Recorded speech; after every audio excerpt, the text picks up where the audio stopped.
Assalamualaikum warahmatullahi wabarakatuh. Alhamdulillahirabbil alamin. Wassalatu wassalamu ala sayyidina Muhammadin sayyidil mursalin wa ala alihi wa sahbihi ajma'in, amma ba'd. A'udzu billahi minasyaitonir rajim. Bismillahirrahmanirrahim.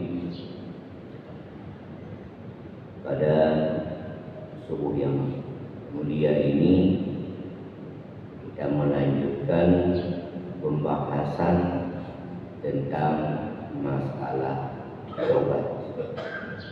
Kemarin kita sudah masuk dalam hadis yang kedua.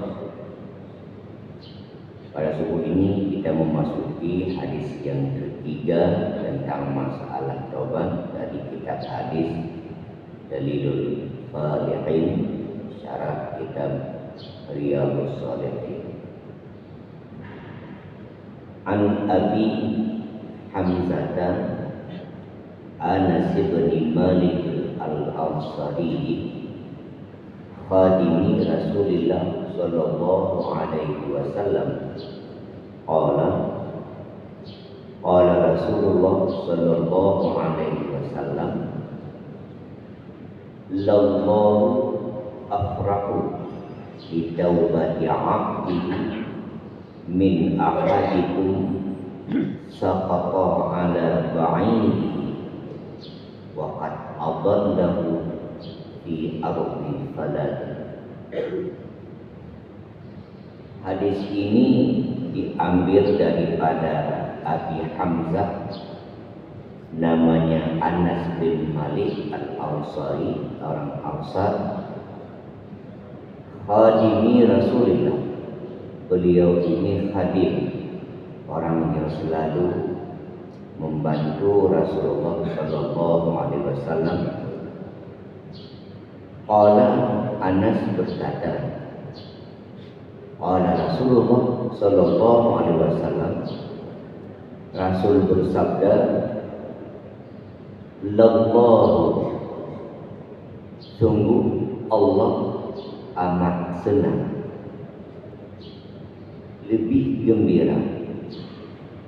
Artinya yang dimaksud ini adalah ridha. Allah amat gembira di taubat yang abdihi, dengan sebab taubatnya seseorang hambanya.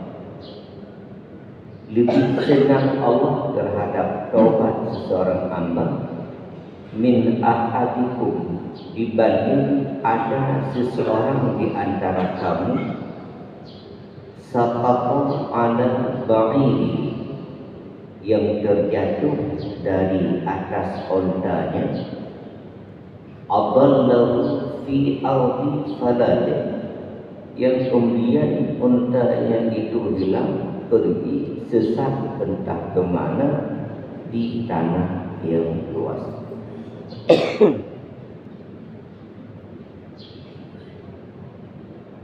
Wa fi riwayat li Muslim, hadis ini muttafaqun alaih.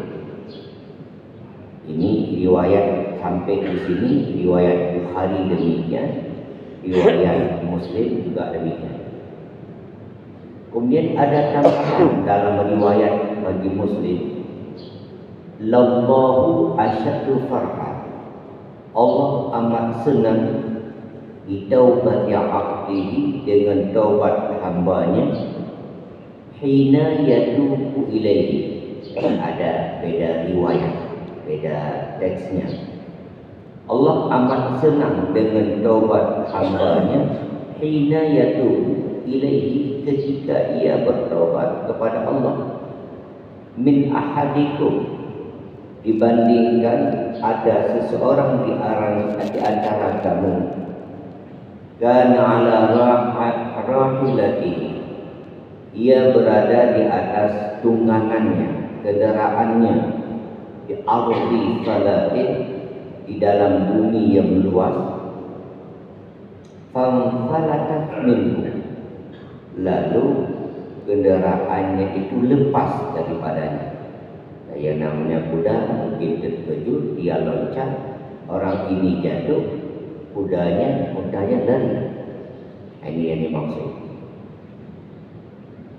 Wa alaiha ta'amu, sementara di atas kendaraannya itu di sana ada makanannya, wa syarabu, dan makanannya, dan sudah dibawa lari oleh kudanya, untanya. Fa aisa minha, lalu ia putus asa dari mencarinya. Sudah dicari kemana-mana namun tidak ketemu. Fa ada syajarah, karena lelah letih, lalu ia mendatangi sebatang pokok kayu. Faja'a fi dhilliha, lalu berbaring di bawahnya karena sudah lelah, kendaraannya tidak diketahui kemana lari, ya, dia berbaringlah di bawah pokok kayu. Waqad Aisyah nyerah ila ini, dan dia sudah merasa putus asa dari kendaraannya tadi. Hanya menunggu mati saja, karena ini di tengah padang yang luas, makanannya tidak ada, kendaraannya tidak ada, jadi pasrah. Kalau meninggal, dia meninggal, sudah putus asa. Fabainama huwa kadzalik, sedang ia kondisinya seperti ini, sudah putus asa, sudah berbaring di bawah pokok kayu. Idh huwa biha qa'imatan, tiba-tiba kudanya yang lari tadi sudah kembali berdiri di pinggir dia. Tadi dia tidak memejam matanya, sudah pasrah, hanya berdoa kepada Allah. Dia buka mata, kudanya sudah berdiri di depan mata. Nah, coba bayangkan bagaimana senangnya. Tadi sudah pasrah, mau meninggal, tiba-tiba kendaraannya sudah berdiri di depannya. Fa'akhadha bi khitamiha, lalu ia memegang tali kudanya, kendaraannya tadi. Tsumma qala min syiddatil farah, kemudian dia berucap karena saking senangnya, begitu gembiranya, keluarlah ucapan dari mulutnya. Apa katanya? Allahumma anta abdi wa ana rabbuk. Ya Allah, engkau hambaku, aku Tuhanmu.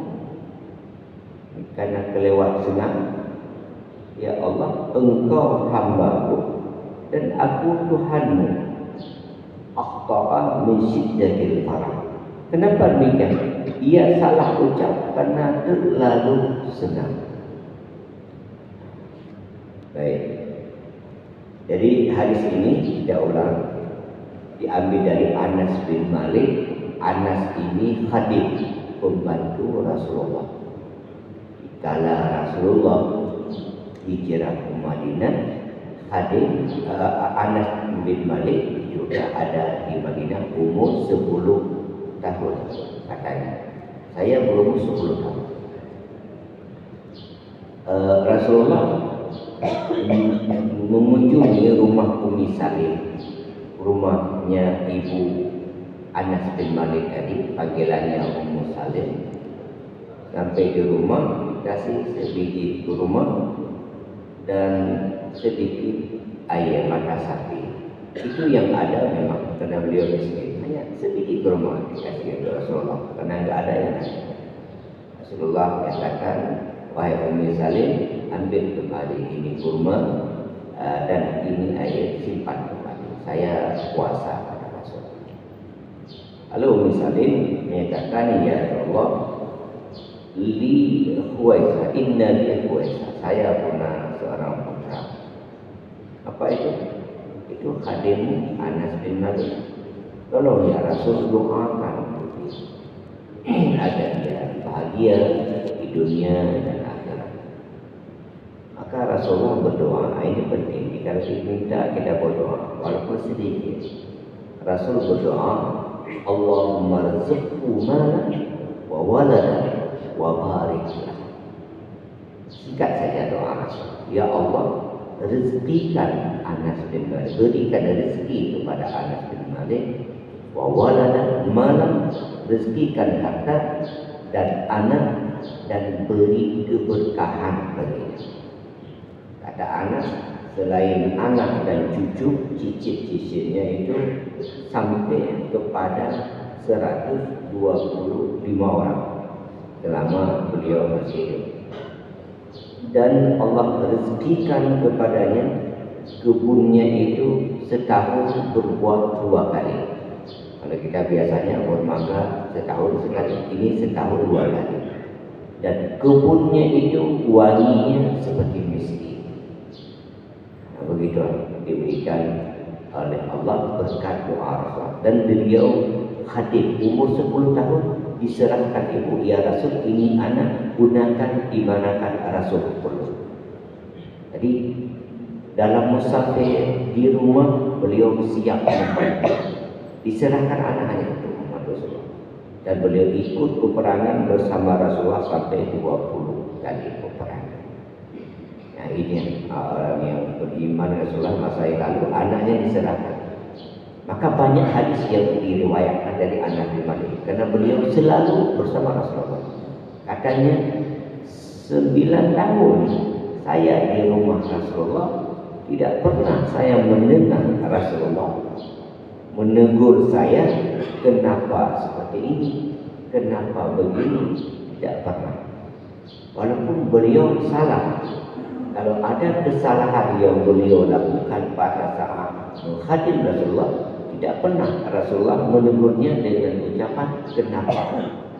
Yang ada hanya diperbaiki. Besok kalau ini seperti ini, tidak pernah dikatakan kenapa seperti ini, kenapa, apalagi membodoh-bodohkannya. Itu cara Rasulullah mendidik seorang pelayan di rumahnya. Tidak pernah. Walaupun sudah salah, tidak dikatakan kenapa itu tidak. Hanya langsung diberi arahan saja.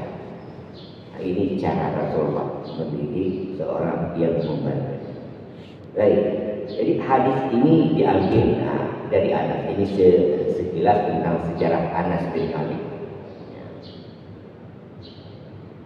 Tadi kata Anas, lallahu, bahwa Allah lebih senang.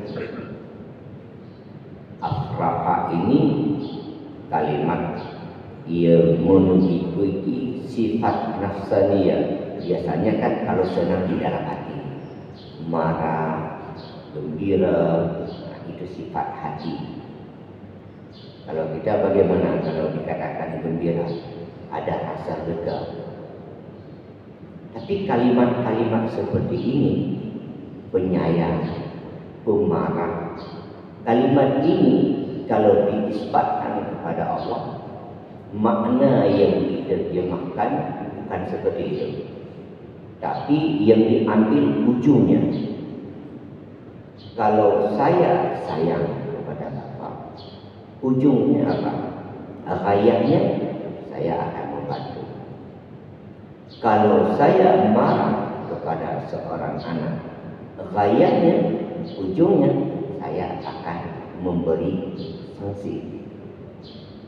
Jadi kalimat-kalimat yang sifatnya jiwa, senang, gembira, marah, dan lain sebagainya, kalau diisbatkan kepada Allah, makna yang diterjemahkan diiktibar ghayahnya, ujungnya. Jadi kalau dikatakan Allah amat sayang kepadamu, artinya Allah akan memberi rahmat kepadamu. Allah amat marah kepada orang yang maksiat, artinya Allah akan menghukumnya. Nah, begitu terjemahannya. Nah, itu kalau disebut kepada Allah, karena itu sifat nafsaniyah.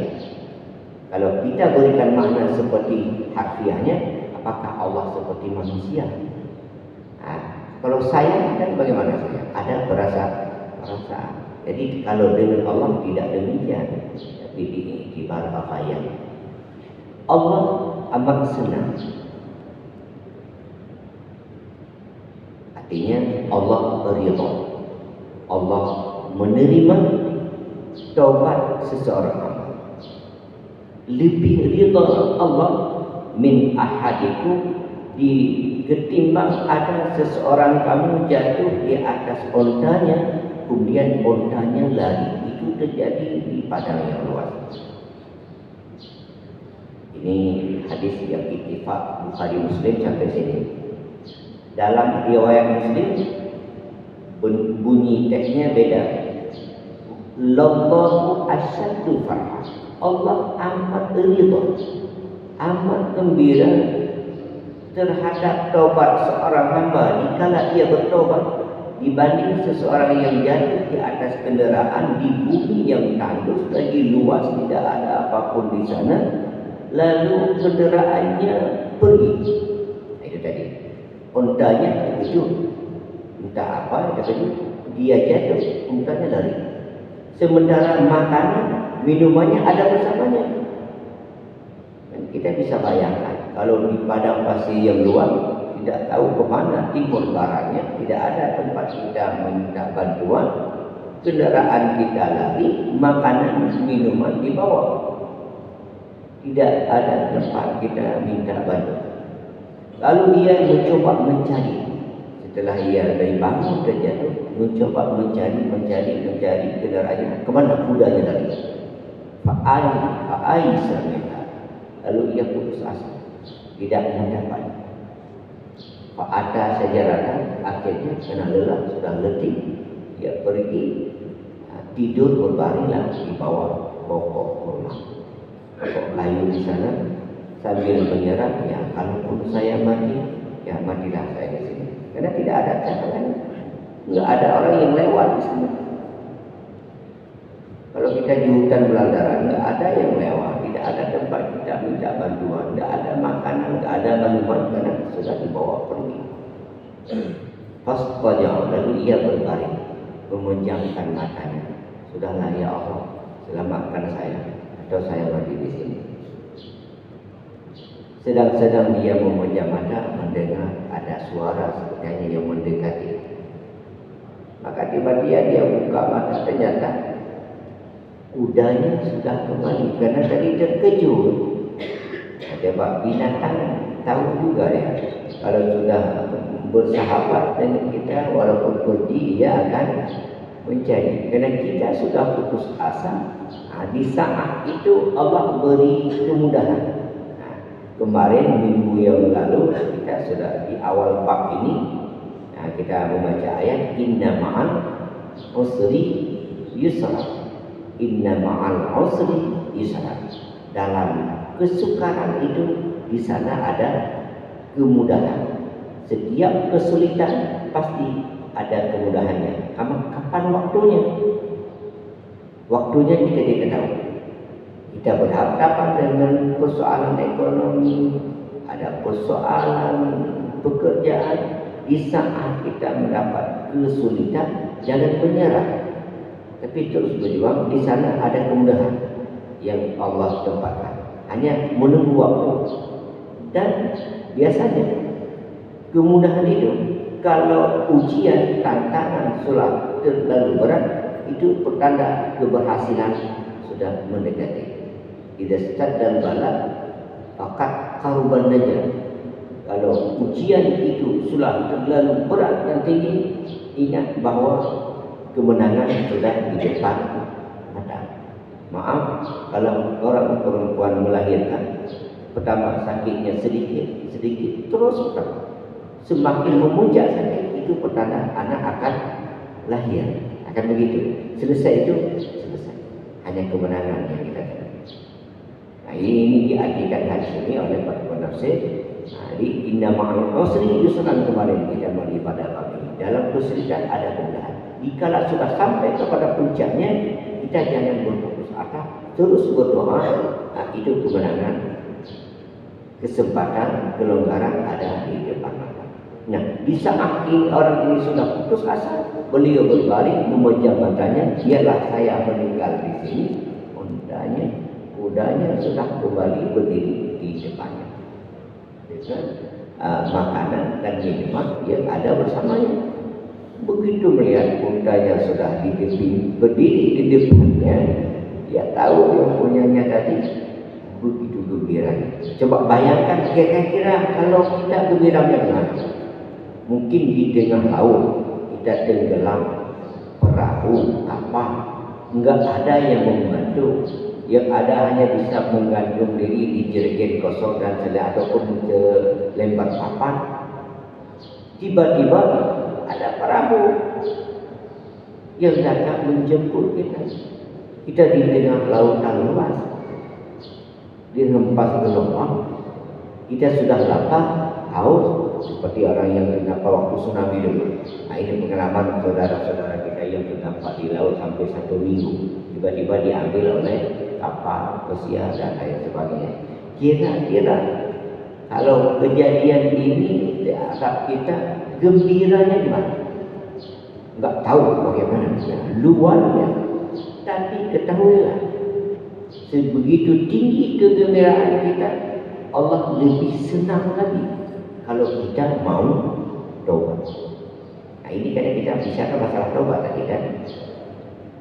Gembira kita luar biasa. Bagaimana Allah ridha?